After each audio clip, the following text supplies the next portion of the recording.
Hello, അസ്സലാമലൈക്കും, welcome back. എന്തൊക്കെയുണ്ട് വിശേഷം? സുഖന്നല്ലേ? അപ്പൊ ഇന്നത്തെ നമ്മുടെ പുതിയ വീഡിയോയിലേക്ക് എല്ലാവർക്കും സ്വാഗതം. ഇന്നത്തെ നമ്മളെ വീഡിയോ എന്ന് പറയുന്നത് ലാസ്റ്റ് കുറച്ച് അറ്റകുറ്റപ്പണികളൊക്കെയാണ് കേട്ടോ. അപ്പൊ ഫസ്റ്റ് നമുക്ക് ചെയ്യാനുള്ളത് ഫ്രിഡ്ജ് ക്ലീനിങ് ആണ് കേട്ടോ. ഫ്രിഡ്ജ് അന്ന് ഡീപ് ക്ലീൻ ചെയ്തിട്ടുണ്ടായിരുന്നില്ല. അന്ന് ഞാൻ പറഞ്ഞില്ലേ കുറച്ച് പച്ചക്കറികളൊക്കെ ഉണ്ട്, അതുകൊണ്ട് കുറച്ച് ദിവസം കഴിഞ്ഞിട്ട് ക്ലീൻ ചെയ്യാന്നുള്ളത്. അങ്ങനെ അതാ അന്ന് അത് ക്ലീൻ ചെയ്യണത് ഇന്നാണ് കേട്ടോ. ഫ്രിഡ്ജ് ഞാൻ ഇടയ്ക്ക് തോന്നി തുറക്കലൊക്കെ ഉണ്ട്, പക്ഷെ എന്നാലും റമദാനാകുമ്പോൾ നമുക്കൊരു ഡീപ്പ് ക്ലീൻ അത് നിർബന്ധമല്ലേ. അപ്പൊ ഞാൻ ഇതിന്റെ സാധന സാമഗ്രികളൊക്കെ ഒന്ന് ഊരി എടുത്തിട്ട് നല്ലപോലെ സോപ്പ് വെച്ചിട്ട് പൊളിച്ച് പൊട്ടപ്പന്മാരാക്കി എടുക്കാൻ വേണ്ടിയിട്ട് പോവുകയാണ് കേട്ടാ. ഇപ്പൊ നിങ്ങൾ വിചാരിച്ചിട്ടുണ്ടാവും എന്റെ സഹായി എവിടെയെന്നുള്ളത്. സഹായി ഇതാ ഇവിടെ ഇരുന്ന് നല്ല ഫുഡ് അടിയിലാണ് കേട്ടോ. ആൾക്ക് നല്ല വിശപ്പുണ്ട്. അപ്പൊ എന്നോട് പറഞ്ഞ് പഴം മതി എന്ന് പറഞ്ഞിട്ടുണ്ടെങ്കിൽ പഴം ഞാൻ വാട്ടാൻ വേണ്ടിയിട്ട് ഇങ്ങനെ കട്ട് ചെയ്ത് കഴിഞ്ഞിട്ടോ. അപ്പൊ വാട്ടൊന്നും വേണ്ട, അതിൽ പഞ്ചസാര ഇട്ടെന്നാ മതി പറഞ്ഞിട്ട് അത് കഴിച്ചുകൊണ്ടിരിക്കണം കേട്ടോ. അപ്പൊ ഇനി ഇത് ഫുള്ളായതിന് ശേഷമേ ഉള്ളൂ, വയറ് കുറച്ചൊന്ന് നിറഞ്ഞതിന് ശേഷമേ ഉള്ളൂ എനിക്ക് ക്ലീനിങ് പരിപാടിക്ക് കൂടി തരാം കേട്ടാ. കൂടി തരോ? ഫ്രിഡ്ജ് ക്ലീൻ ചെയ്യാൻ കൂടി തരോ? ഫ്രിഡ്ജ് ക്ലീൻ ചെയ്യാൻ കൂടി തരോ? തിന്ന് കഴിഞ്ഞിട്ട് കൂടി തരോ? പിന്നെ അതിൻ്റെ ഉള്ളിൽ നിന്ന് വലിച്ചിട്ട സാധനങ്ങളൊക്കെ തന്നെ ഞാൻ ഡ്രസ്സിങ്ങിൽ കൊണ്ടുവന്നിട്ടുണ്ട് കേട്ടോ. ഇവരൊക്കെ ഒന്ന് തേച്ച് വരച്ചിട്ട് നമുക്കൊന്ന് വെയിലത്തൊന്ന് കൊണ്ടുപോയി വെച്ച് ഉണക്കിയെടുക്കാം. അപ്പോഴേക്കും നമുക്ക് ബാക്കിയുള്ളതും ക്ലീൻ ചെയ്യാം കേട്ടോ. അപ്പോൾ കുറച്ച് ദിവസമായിട്ട് ഈ ബോക്സൊന്നും സാധനങ്ങൾ എടുക്കലും വിട്ട് വെക്കലൊന്നും ഇല്ല. അതുകൊണ്ട് ബോക്സിൻ്റെ അവസ്ഥ കണ്ടോ? കറിവേപ്പിൻ്റെ എല്ലാം കേട്ടോ കൊല്ലം ഉണങ്ങി ഇതായിങ്ങാണ്ട് നിൽക്കുന്നത്. അപ്പോൾ അതൊക്കെ ഒന്ന് ക്ലീൻ ചെയ്യണം. ഞാൻ എപ്പോഴും പറയുമ്പോൾ തന്നെ എന്തായാലും ഡീപ്പ് ക്ലീൻ വരുന്നുണ്ടല്ലോ, അപ്പോൾ അതൊക്കെ സെറ്റാക്കാമല്ലോ എന്ന് വിചാരിച്ചിട്ട് ഒക്കെ അങ്ങനെ ഡീപ്പ് ക്ലീനിന് വേണ്ടി പാത്തക്കും. ഞാൻ പറയുമ്പോൾ എല്ലാവരും തുടങ്ങുന്നതിന് മുന്നേ ഡീപ്പ് ക്ലീൻ ഒക്കെ തുടങ്ങിയ ആളാണ്. പക്ഷേ എല്ലാവരും കഴിഞ്ഞിട്ടും എൻ്റെത് ബാക്കിയാണ് കേട്ടോ. പിന്നെ ഞാൻ അതിൻ്റെ ഇടയ്ക്ക് ഒരു 2-3 ദിവസം റെസ്റ്റ് ഒക്കെ എടുത്തു. പിന്നെ 2 ദിവസം വീട്ടിൽ പോക്കും കാര്യങ്ങളൊക്കെ ആയിട്ട് അങ്ങനെയൊക്കെ ആയിട്ട് അങ്ങനെ എൻ്റെത് ഇങ്ങനെ നീണ്ടതാണ് കേട്ടോ. ഞാൻ എന്തേ പറഞ്ഞിട്ടുണ്ടായില്ലേ, എനിക്ക് ഇങ്ങനെ ഓരോന്ന് എടുത്ത് ലാസ്റ്റത്തെ ദിവസം വരെ എനിക്ക് മനുഷ്യല് പണികൾ ഉണ്ടാവും എന്നുള്ളത്. അതെല്ലാ പ്രാവശ്യം എൻ്റെ അങ്ങനെ തന്നെയാണ് കേട്ടോ. നേരത്തെ തുടങ്ങിയാലും ഇടക്ക് മറവിൻ്റെ അസ്കിത ഉണ്ടായതുകൊണ്ട് ചിലരൊക്കെ ഇങ്ങനെ മറക്കും ഞാൻ. അപ്പം അങ്ങനെ ഓലൊക്കെ പിന്നെ നോക്കിയിട്ട് കവർ ചെയ്തൊക്കെ എടുത്ത് വരാൻ നമുക്ക് സമയമാണല്ലോ. അത് വിചാരിച്ചിട്ടാണ് ഞാൻ കുറച്ചൊന്ന് നേരത്തെ തുടങ്ങുന്നത്.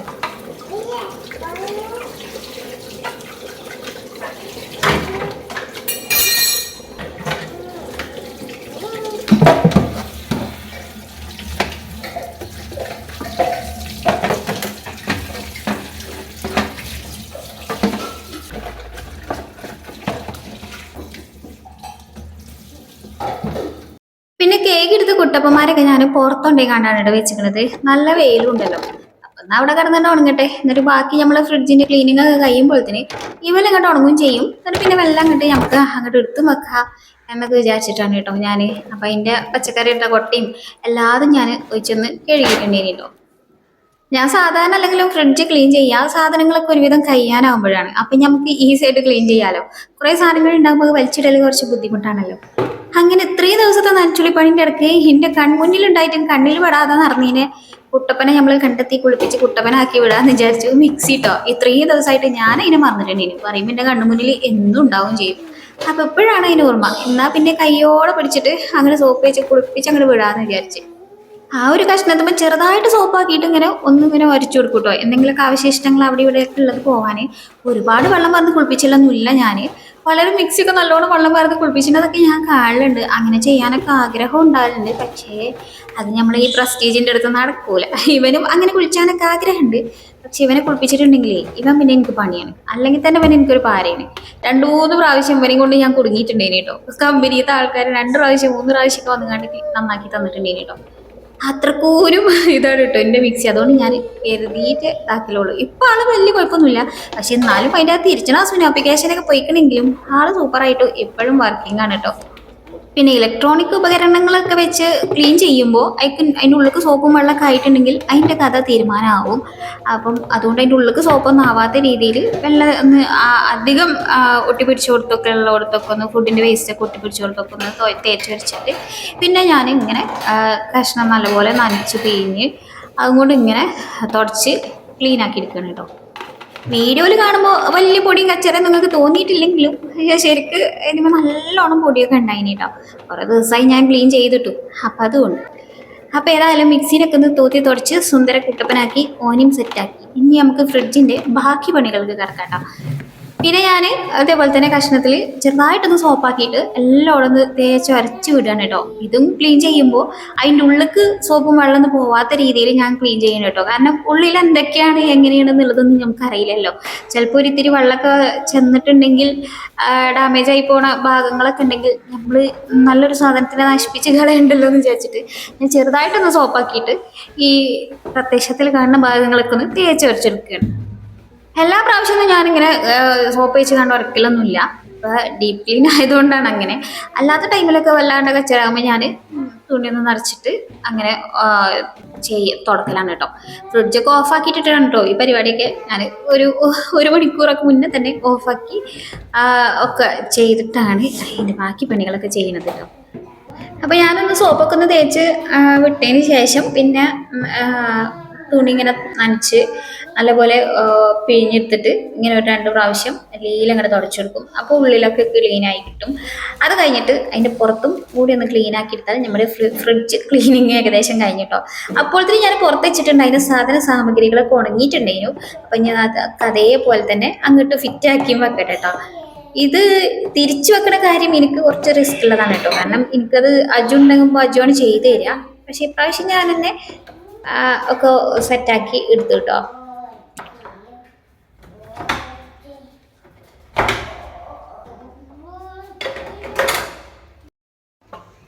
പിന്നെ ഈ ഭാഗത്തേക്ക് കാണുന്നത് ചളിയൊന്നും അല്ല കേട്ടോ, ഒരു കറയാണ്. അപ്പോൾ ആ കറ എന്ത് കാട്ടിയിട്ടും പോകണമെന്നില്ല. ഇത് നമ്മളൊരു സെക്കൻഡ് ഹാൻഡ് ഫ്രിഡ്ജ് വാങ്ങിയതാണ് കേട്ടോ. ഇയാളെ നമുക്ക് ഒഴിവാക്കാനൊക്കെ ആയിക്കണ്, പക്ഷേ ചില സാഹചര്യങ്ങൾ കൊണ്ട് ഒഴിവാക്കാതെ അങ്ങനെ കൊണ്ടെടുക്കണം കേട്ടോ. ഇയാളെ ചില സമയത്ത് ചില അപശബ്ദങ്ങളൊക്കെ കേൾക്കലുണ്ട് കേട്ടോ. ആള് ഏകദേശം പണി നിർത്താനായി എന്നുള്ള ആ ഒരു സിഗ്നലൊക്കെയാണ് അത്. ഒരു പഴയ ഫ്രിഡ്ജ് നമ്മൾ വാങ്ങിയത് തന്നെയാണ് കേട്ടോ, സെക്കൻഡ് ഹാൻഡ്. അപ്പം അങ്ങനെ എന്നാലും തോത്തി തുറച്ച് സുന്ദരനാക്കിയാൽ ഇവന് എന്നും കുട്ടപ്പൻ തന്നെയാണ് കേട്ടോ.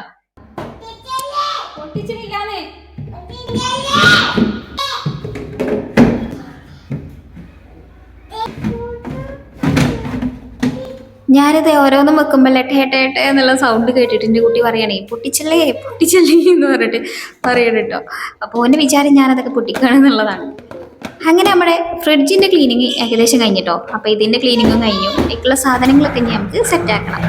പിന്നെ ഇത്രയും ദിവസം നമുക്ക് ഈ കാണുന്ന വിഷ്വൽസൊക്കെ വീഡിയോ എടുക്കുന്നത് ആരാ? ഈ കാണുന്ന വടിവേലും. അപ്പോൾ പിന്നെ ഓനായിട്ട് നമുക്ക് നനച്ച് കുളിച്ചാണ്ടിരിക്കാൻ പറ്റൂലല്ലോ. അപ്പോൾ ഓനും തന്നെ ഞാനൊന്ന് തുണിയൊക്കെ ഒന്ന് തുടച്ചിട്ട് നല്ലപോലെ ഒന്ന് തുടച്ചെടുത്തു. നല്ല പൊടി ഉണ്ടായിന് കേട്ടോ. കാരണം ഈ കണ്ട പൊടികളിൽ മുഴുവനും ഓനും കൊണ്ട് നടക്കല്ലേ. അപ്പോൾ പിന്നെ എങ്ങനെയാണ് പൊടി ഇല്ലാണ്ടിരിക്കുക. അപ്പം ഞാൻ ചെറുതായിട്ടൊന്ന് നനച്ച് നല്ലപോലെ ഒന്ന് പിഴിഞ്ഞിട്ട് അത് വെച്ചിട്ടും ആ ഒരു പൊടികളൊക്കെ ഞാനിങ്ങനെ ഒന്ന് തുടച്ചെടുത്തു കേട്ടോ. ഈ ട്രൈപോഡ് ഞാൻ 1 വർഷത്തിൽ കൂടുതലായിട്ട് ഉപയോഗിക്കണ ആണ് കേട്ടോ. അപ്പം നല്ല അടിപൊളിയാണ്. ലിങ്ക് ആർക്കെങ്കിലൊക്കെ വേണമെന്നുണ്ടെങ്കിൽ ഞാൻ പ്രൊഡക്റ്റ് ടാഗ് ചെയ്ത് കൊടുക്കാം കേട്ടോ. കണ്ടന്റ് ക്രിയേറ്റേഴ്സിനൊക്കെ ഉപകാരപ്പെടുന്ന ഒരു ട്രൈപോഡാണ് കേട്ടോ. പിന്നെ ഇവനെ വെച്ചിട്ട് ഏതെല്ലാം രീതിയിൽ ഷൂട്ട് ചെയ്യാന്നൊക്കെ ഉള്ളത് ഞാൻ മുമ്പൊരു വീഡിയോ ചെയ്തിട്ടുണ്ട് കേട്ടോ. അപ്പം അതൊക്കെ കാണാൻ താല്പര്യമുള്ളവർക്ക് ആ ഒരു വീഡിയോ കണ്ടാൽ മനസ്സിലാവും. അതിൻ്റെ ലിങ്ക് ഞാനൊരു ഡിസ്ക്രിപ്ഷൻ ബോക്സിൽ കൊടുക്കാം കേട്ടോ ആണെങ്കിൽ.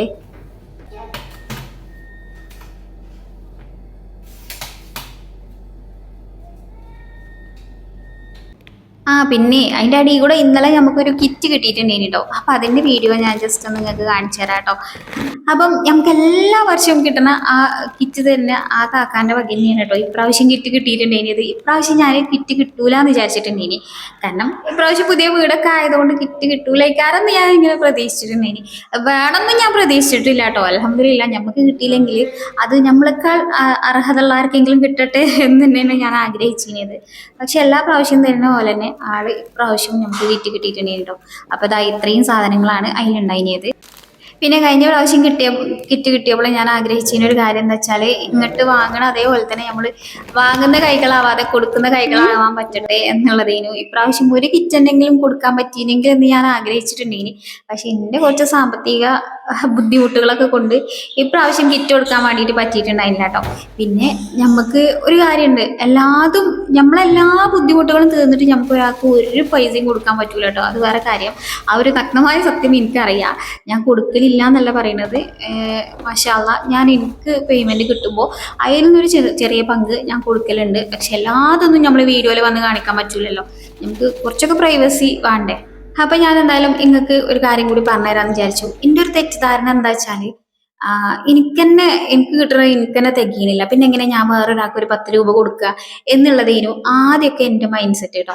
പക്ഷെ പിന്നീട് അതിങ്ങനെ കുറെ ഞാൻ മാറ്റിയെടുത്തു. എന്താ വെച്ചാല് നമുക്ക് എല്ലാതും കഴിഞ്ഞിട്ട് നമുക്കൊരു 10 റുപ്യ ഒരാൾക്ക് കൊടുക്കല് നടക്കൂല.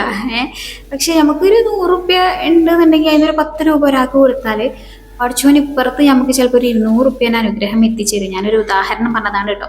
അത് നിങ്ങൾ 10 രൂപ കൊടുക്കണം അല്ലെങ്കിൽ 100 കൊടുക്കണം എന്നൊന്നും ഞാൻ പറയുന്നില്ല. നമ്മളെ അടുത്ത് ഒരു 10 രൂപയാണ് ഉള്ളത് എന്ന് വെച്ചെങ്കിൽ, കൊടുക്കാനുള്ളൂ വെച്ചെങ്കിൽ ആ 10 രൂപ കൊടുക്കുമ്പോൾ നമ്മൾ എന്ത് വിചാരിക്കും? ഇപ്പോൾ ഒരു രോഗിനെ നമ്മൾ സഹായിക്കാൻ ഒരു 10 രൂപ കൊടുക്കുമ്പോൾ വാങ്ങണോല് എന്ത് വിചാരിക്കും? അങ്ങനെയൊക്കെ ചിലർക്ക് തോന്നും. പക്ഷെ അങ്ങനെയൊന്നുമില്ല. വാങ്ങണോല് പ്രത്യേകിച്ച് ഒന്നും വിചാരിക്കൂല. ചിലപ്പോൾ ഓലടുത്ത് ഇതേ തരാനുള്ളൂ, എന്നാലും പോലെ അതെങ്കിലും തന്നല്ലോ എന്നുള്ള രീതിയിലേ ആളുകൾ ചിന്തിക്കുള്ളൂ. അപ്പൊ ഞാനും എൻ്റെ ജീവിതത്തിൽ കൊണ്ടുവന്നിട്ടുള്ള ഒരു മാറ്റം അതാണ് കേട്ടോ. ഒരു ചെറിയൊരു സംഖ്യെങ്കിലും ഞാൻ അധികം ഈ എന്താ പറയാ രോഗികളെയാണ് കേട്ടോ സഹായിക്കല്. രോഗികളെ മാത്രമേ സഹായിക്കാൻ പറ്റുള്ളൂ എന്നൊന്നുമില്ല. നമുക്ക് പറ്റണ പോലെ ഒരാൾക്കെങ്കിലും ഒരു 2000 രൂപൻ്റെ ഒരു റമദാൻ കിറ്റ് കൊടുക്കാൻ പറ്റുമെങ്കിൽ അങ്ങനെ ചെയ്യാം. പിന്നെ നോമ്പിന് നമുക്ക് ഒരു എത്തിൻകുട്ടിനെങ്കിലും നോമ്പ് തുറപ്പിക്കാൻ പറ്റുമെങ്കിൽ അങ്ങനെ ചെയ്യാം. അങ്ങനെ പല രീതിയിലും നമുക്ക് സഹായം ചെയ്യാം. റമദാനാണ് വരുന്നത്. നല്ല ഏത് രീതിയിൽ നമ്മൾ സഹായം ചെയ്താലും പിന്നെ ഒരാൾക്ക് എന്താ പറയുക, ഒരാളെ മുഖത്ത് നോക്കിയിട്ട് നമ്മൾ പുഞ്ചിരിക്കുന്നത് വരെ നല്ലൊരു ധർമ്മമാണ് എന്നുള്ളതാണ് പഠിച്ചവൻ നമ്മൾ പഠിപ്പിച്ചിരിക്കുന്നത് അല്ലേ. അപ്പം അതേപോലെ തന്നെ ഞാൻ എൻ്റെ ജീവിതത്തിൽ ഒരു മാറ്റം വരുത്തിയൊരു കാര്യമാണിത്. എൻ്റെ അടുത്ത് എനിക്ക് കിട്ടണതിൽ നിന്ന് ഉള്ളൊരു ചെറിയ പങ്കെങ്കിലും വേറൊരാളെ സഹായിക്കുക എന്നുള്ളത്. അപ്പോൾ അത് സഹായിച്ചപ്പോൾ എനിക്ക് തോന്നിയിട്ടുള്ളൊരു മാറ്റം എന്താ വെച്ചാൽ, എനിക്ക് പഠിച്ചോന് ഇപ്പുറത്ത് നമ്മളൊരു 10 രൂപ കൊടുത്തെങ്കിൽ ഇപ്പുറത്ത് പഠിച്ചോന് എനിക്ക് അതിൻ്റെ ഒരു 200 രൂപ കിട്ടാനുള്ള ഒരു വഴി പഠിച്ചോന് എനിക്ക് തുറന്നു തരും. അല്ലെങ്കിൽ ഇപ്പം ഈ പറഞ്ഞ പോലെ തന്നെ നമുക്ക് ചിലപ്പോൾ എന്തെങ്കിലുമൊക്കെ നമുക്ക് വരാനുള്ള എന്തെങ്കിലും തടസ്സങ്ങളോ ബുദ്ധിമുട്ടുകളോ, ചിലപ്പോൾ വല്ലൊരു ഹോസ്പിറ്റൽ കേസോ അതൊക്കെ പഠിച്ചോന് ആ ഒരു കാരണം കൊണ്ട് മാറ്റി തരും. അപ്പം ഈ ഒരു റമദാനിൽ അങ്ങനെയുള്ള കാര്യങ്ങളൊക്കെ ഒന്ന് എല്ലാവരും ശ്രദ്ധിക്കുക. ഈ പറയുന്ന ഞാനും എനിക്കടക്കാണ് കേട്ടോ ഞാൻ പറഞ്ഞത്. അപ്പം ഞാൻ കുറച്ച് ഫില്ലിങ്സ് കാര്യങ്ങളൊക്കെ ചെയ്യാണ്ടേനി. അപ്പോൾ അതൊക്കെ ഒന്ന് ഫില്ലാക്കി വെച്ചു. പിന്നെ ഞാനിതാ ഇവിടെ ഒരു പെയിൻറ്റ് ബക്കറ്റാണ് വെച്ചിട്ടുള്ളത്. അപ്പോൾ അത് എത്ര ഇതായിട്ടും അതിൻ്റെ ആ പെയിൻറ്റ് സ്മെല്ല് പോകണില്ല കേട്ടോ, എത്ര കഴുകിയിട്ടും വെള്ളം ഒഴിച്ച് വെച്ചിട്ടൊന്നും. അപ്പോൾ അവിടെ സാധനങ്ങൾ വെക്കാൻ വേണ്ടിയിട്ട് ഞാനിപ്പോൾ ഒരു ബക്കറ്റ് വാങ്ങിക്കണം കേട്ടോ. ഒരു ചെറിയ ബക്കറ്റ് കൊണ്ടുവരാനാണ് എൻ്റെ കാക്കാനോട് പറഞ്ഞത്. എൻ്റെ കാക്ക പിന്നെ പൂ ചോദിച്ചാൽ പൂക്കാലം തരുന്ന ആളായതുകൊണ്ട് വലിയൊരു ബക്കറ്റിനെ കൊണ്ടുവന്നിട്ടുണ്ടേനെ.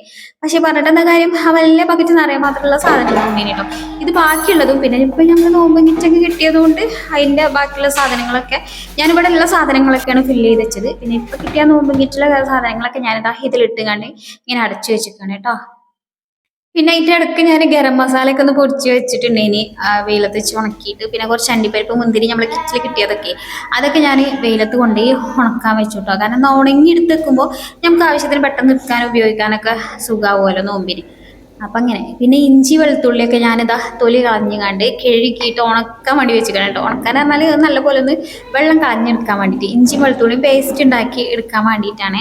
ഞാൻ എപ്പോഴും ഒന്നും ഉണ്ടാക്കി വെക്കലില്ല, റമദാനിലൊക്കെ ഉണ്ടാക്കി വെക്കലുള്ളൂ. ഇത് ഞാനൊരു വീഡിയോയിലൊക്കെ കണ്ടിട്ട് അങ്ങനെ ഉണ്ടാക്കാൻ കേട്ടോ. അപ്പോൾ ഓല് പറഞ്ഞിട്ടുണ്ടായിരുന്നത് ഇഞ്ചിനേക്കാൾ കുറച്ചും കൂടി കൂടുതൽ അളവിൽ വെളുത്തുള്ളി വേണം, പിന്നെ ഡ്രൈ ആയിട്ടുള്ള ഇത് വേണം, ഉള്ളിയൊക്കെ ഡ്രൈ ആക്കി എടുക്കണം. പിന്നെ അതേപോലെ തന്നെ നമ്മൾ എടുക്കുന്ന മിക്സിൻ്റെ ജാറും എടുക്കുന്ന സ്പൂണും ഇടുന്ന പാത്രങ്ങളും ഒക്കെ ഡ്രൈ ആക്കിയിട്ട് തുടച്ചിട്ട് വേണം എടുക്കാൻ, അല്ലെങ്കിൽ ഇത് പെട്ടെന്ന് കേടുവരും എന്നുള്ളതാണ്. ഇതിപ്പോ റമദാന് ഫുള്ള് കഴിച്ചു കൂട്ടാനുള്ള ഇഞ്ചി വെളുത്തുള്ളി പേസ്റ്റ് ഒന്നും ഉണ്ടായിക്കൊള്ളണമെന്നില്ല. ഇഞ്ചി വെളുത്തുള്ളി പിന്നെ നമുക്ക് ഡെയിലി റമദാനിൽ ആവശ്യമാണേനും നമുക്ക് എന്തെങ്കിലും ഒരു കറി ബീഫായാലും ചിക്കനായാലും ഒക്കെ കറി ഉണ്ടാക്കുമ്പോൾ ആവശ്യമാണല്ലോ. അപ്പോൾ അത് വിചാരിച്ചിട്ടും പിന്നെ എനിക്ക് ഈ റമദാനിലെ ഫസ്റ്റത്തെ കുറച്ച് ദിവസങ്ങൾ ഒരു മുട്ടി തിരിച്ചില്ലേ, കാരണം പിന്നെ നമ്മൾ വീഡിയോയും കൂടി ചെയ്യുമ്പോൾ നമുക്ക് ഒക്കെ ഒന്ന് ട്രാക്കിൽ കയറി വരാനേ കുറച്ച് സമയം പിടിച്ചുവല്ലോ. അപ്പോൾ ആ ഒരു ഇത് വേണ്ടെന്ന് വിചാരിച്ചിട്ട് ഞാൻ ഇഞ്ചി വെളുത്തുള്ളി പേസ്റ്റ് ഒക്കെ ഒന്ന് റെഡിയാക്കി വെച്ചതാണ്. പിന്നെ ഓല് പറഞ്ഞ പോലെ തന്നെ കുറച്ച് മുളക് പൊടി, മുളകല്ലല്ലോ, മഞ്ഞപ്പൊടിയും ഉപ്പും കുറച്ച് ഓയിലും കൂടെ ചേർത്തിട്ട് നല്ലപോലെ ഒന്ന് ചതച്ചെടുക്കണം. ഒരുപാട് ഇങ്ങനെ അരച്ച് നൈസാക്കിയിട്ടൊന്നുമില്ല, നല്ലപോലെ ഒന്ന് ചതച്ച് ഇതാക്കി എടുക്കണം കേട്ടോ. എന്നിട്ട് നമുക്ക് വെള്ളമൊന്നും ഇല്ലാത്തൊരു കണ്ടെയ്നറിൽ ആക്കിയിട്ട് ഫ്രിഡ്ജിൽ സൂക്ഷിച്ച് വെക്കാം എന്നാണ് ഓല് പറഞ്ഞത്. ഞാൻ അതേപോലെയൊക്കെ ചെയ്തിരിക്കുന്നു കേട്ടോ. റമദാൻ ഫുൾ കൊണ്ട് ഓടിക്കാനുള്ളതൊന്നുമില്ല, പക്ഷെ എന്നാലും കുറച്ച് ദിവസത്തിനൊക്കെ ഉണ്ട്. നമുക്ക് ആ ഫസ്റ്റ് കുറച്ച് ദിവസങ്ങളൊന്ന് ട്രാക്കിലായി വരാൻ കുറച്ച് സമയം പിടിച്ചോലോ. അപ്പൊ അങ്ങനെയൊക്കെയുള്ള അത്യാവശ്യ ഒരുക്കങ്ങളൊക്കെ ഞാൻ ചെയ്തു വെച്ചിട്ടുണ്ട്. അപ്പോൾ അങ്ങനെയൊക്കെയാണ് റമദാനിന് വേണ്ടിയിട്ട് ഞാൻ തയ്യാറാക്കി വെച്ചിട്ടുള്ള കാര്യങ്ങൾ. പിന്നെ ഇൻഷാ അല്ലാഹ് അടുത്തത് ഇനി ഒരു റമദാൻ വ്ളോഗൊക്കെ ആയിട്ട് ഇൻഷാ അല്ലാഹ് നമ്മൾ വീണ്ടും കാണാം. അപ്പോൾ ഇത്രേ ഉള്ളൂ, വീണ്ടും കാണാം. അസ്സലാമു അലൈക്കും, ബൈ ബൈ.